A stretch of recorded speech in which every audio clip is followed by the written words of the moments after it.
പിന്നെന്തൊക്കെയാ ശേഷം നൂറ ഷെഫി താത്ത ഉണ്ടേന്ന് സാജിദ് പണ്ട് സുഖല്ലേ നൂറ പറയുന്നുണ്ട്. ഹലോ വിഷ്ണു പറയുന്നുണ്ട് ഇത്ത അവൻ വേണ്ടി 30 സെക്കൻഡ് പ്രാർത്ഥിക്കുമോ? ജീവിച്ചു നിന്ന ടൈം ഒരുപാട് സ്വപ്നം ഉണ്ടായിരുന്നു. ആണോടാ വിഷ്ണു?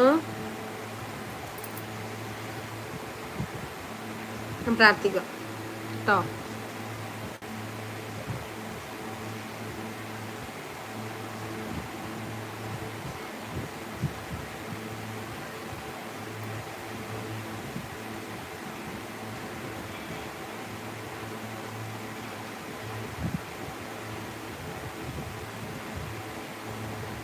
പ്രാർത്ഥിച്ചു കേട്ടോ, പ്രാർത്ഥിച്ചു.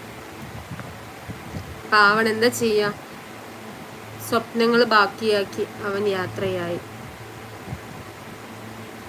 എന്താണ് ചെയ്യുക, ദൈവം ചില ആളുകളെ നമ്മൾ ഒരു കാര്യത്തിൽ നമ്മൾ വിശ്വസിക്കുക, സമാധാനപ്പെടുക. എന്താണെന്നറിയോ, ഈ ദൈവം വേഗം വിളിക്കുന്നത് ആരെന്നറിയോ? നല്ല മനുഷ്യന്മാരെടാ.